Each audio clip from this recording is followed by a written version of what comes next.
This is the newest member of Hyundai's full power N brand. This is the Elantra N, and we're at Atlanta Motorsports Park to put this thing through its paces.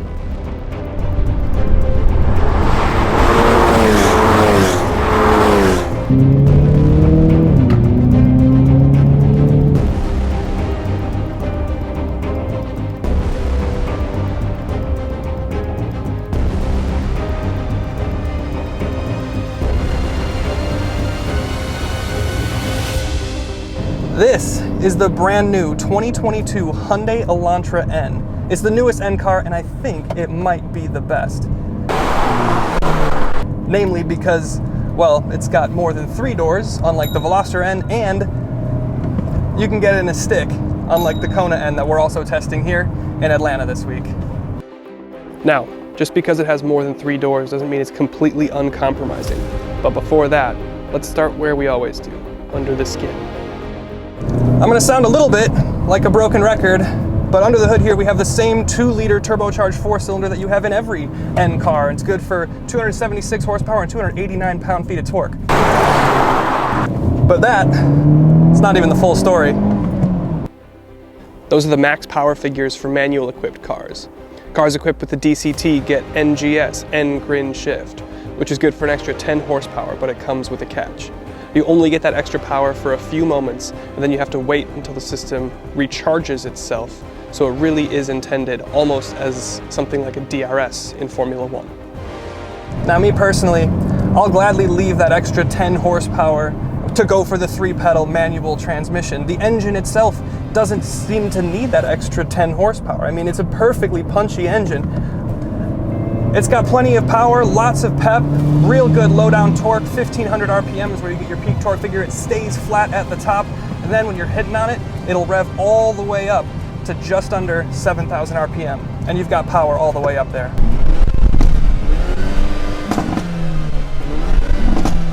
But, as we've mentioned a million times on Downshift, power isn't everything.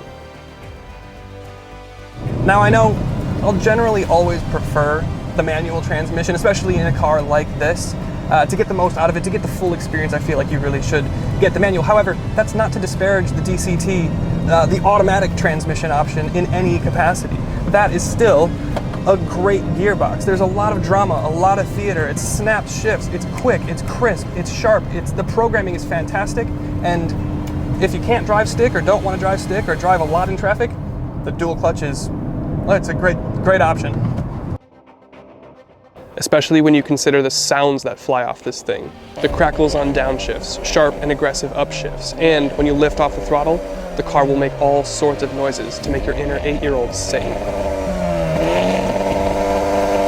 So it's got good power from the engine, it's got a really fun and engaging transmission, but this thing needs to drive well. It needs to get that power to the ground. And how does it do that? But it sends power to that front axle. It's front wheel drive exclusively, but you have an electronic LSD up front. You have an eLSD managing your torque split, and you've got Hyundai's what they call N corner carving differential.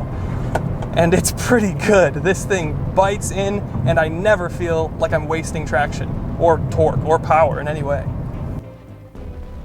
Sure, it's wrong wheel drive, and if you're looking to do skids, then something like the new 86 might be more your speed. But if you're looking to convert power into performance and lap times, then this is an absolutely phenomenal partner. And then another important ingredient for any sports car, performance car, whatever you want to call it, is steering. And not just the accuracy, but the communication that the front tires give you. And I have to say, the steering rack on this thing is fantastic. It's electrically assisted, but I think it's because of the grip for the Michelin PS4S tires up front. Going through that torque vectoring LSD, it translates everything that my tires are doing. I know if I can put more load into them. I know if I need to back off in a corner. I guess, in simple terms, I'll put it this way. You can tell that the guy that used to run BMW's M Division, yeah, he's been all over this car. The last thing, then, is the chassis and suspension. A soft chassis can undo all the great work the steering or engine does, and the same goes for a poorly tuned suspension. And it's good news on both counts. Generally, the tendency with something like this is to completely overspring the dampers and make it feel really, really stiff and rigid because it's a track car or a track-focused car. And that kind of ruins the ride on a day-to-day basis. And they haven't done that here. The chassis itself is rigid enough. It's a great chassis, and they added that strut tower brace on the rear to improve rigidity, torsional rigidity by 29%. And you feel it, you really do. And then, when you talk about the actual springs and dampers, the suspension setup, it's really good. You have adaptive suspension on a sub $35,000 car. You can tailor it back to be very comfortable, driving yourself to work, to school, to the grocery store. And then when you really want to get on it, well, you can dial it up.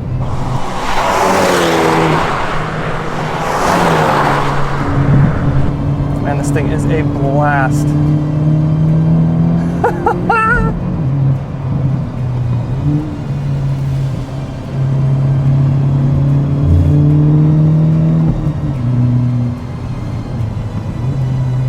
It's so much fun to shift too. It's so rewarding. You have auto rev matching if you don't want to heel toe, or if you're just kind of lazy. It's just a good car. I love this thing. Can't believe this thing really starts at $31,900. Really, the only options that you can get are the paint colors. You have 5 paint options, and 3 of them are free, with the only ones that you pay for being this white and the performance blue. The rest of them are free, so the only other option then is what transmission you want. And you can get the dual clutch, which adds like $1,800, and with the dual clutch you do get a sunroof, which is very nice. So this thing still comes in at like $33,000 or under $34,000, and it's just amazing that you can get something with this performance level at a price like that. Now, stylistically, it's very geometric, it's very in your face. I think this probably could use a body color wrap. That's just what I would do if it was mine. But it looks pretty good. You've got your N stamping here. Don't like red trim? Too bad. You're gonna get it on every trim, which to me I guess is fine. Then moving around the side, you have these upgraded N wheels. These are again the only wheels that you can get. You've got your red N brake calipers peeking out underneath. Michelin PS4S tires, very, very good. Behind that, you've got your side skirt. Again, red N, very, very typical. It does look like the Hulk has punched this thing in the side, but I personally like it. The wheelbase itself is longer than you would get in the Veloster and in the Kona, which makes this thing actually ride both on track and on the road a lot more refined, a lot more sophisticated. And then around back, again, what you get is very Hyundai, it's very N. You have an interesting full-width LED tail bar. You've got Elantra scripted out, your N logo. You have a really cool spoiler up there. Again, you've got your red accenting down beneath your bumper, and then you've got your dual outlet exhaust, and it sounds very good. But let's step inside. And then inside the Elantra N, it's great in here. It's not like Rolls-Royce level, design or materials or anything, but this thing is like 30 grand, so it shouldn't be.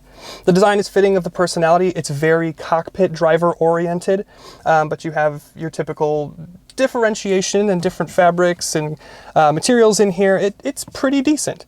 It's simple, it's black, it's subtle. You do have some blue N, kind of like Hyundai's N color for this brand, strewn about the cabin. From a design perspective, the only weird thing I think is this little area to the left of your gauge cluster with this circle and the line through it. I'm not really sure what that is. I actually asked during the conference and they said it was an aesthetic choice. So like it or don't, but it's here. But then speaking of that, of course, right next to it is your actual instrument cluster, your gauge cluster. It's fully digital, and you have all sorts of customizability depending on your drive mode, your N modes, your custom N settings, and that sort of thing, which is really nice. And then next to it, you have your digital touchscreen, your infotainment system, and again, Apple CarPlay, Android Auto, wired, but you do get your performance readouts. You can see engine temperature, oil temperature, and what percentage throttle you're inputting, and like a lot of that fun stuff that you would use potentially if you're going out on track. Under the screen, then, you have hard buttons to control your infotainment system, and you have hard physical buttons to control your HVAC system, which is, again, really, really nice to have, that you don't have to go through a screen to access those things.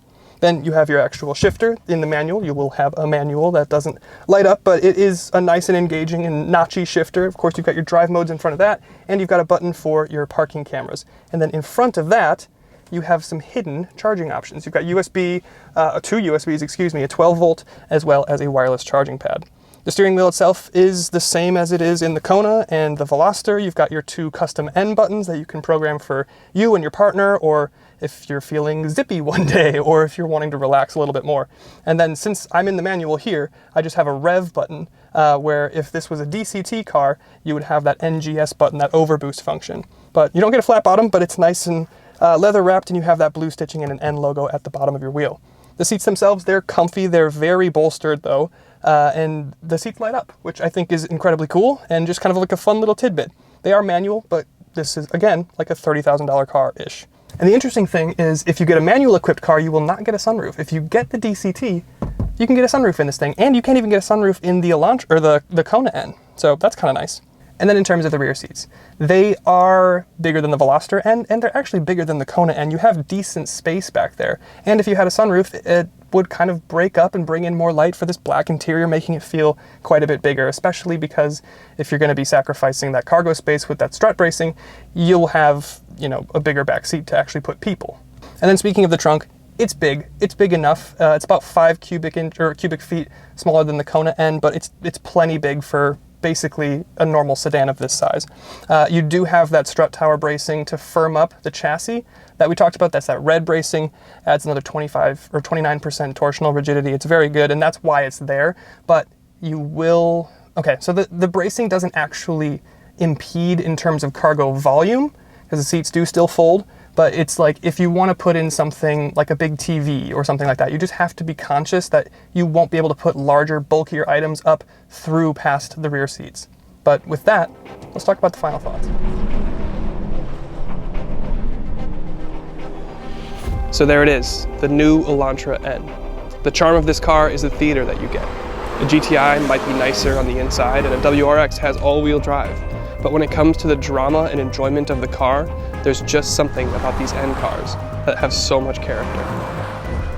And it's for that reason that I think if I were to actually put my wallet on the line for an affordable, fun car I could drive every day, it would undoubtedly be this Elantra N. Thanks for watching, and we'll see you in the Kona video.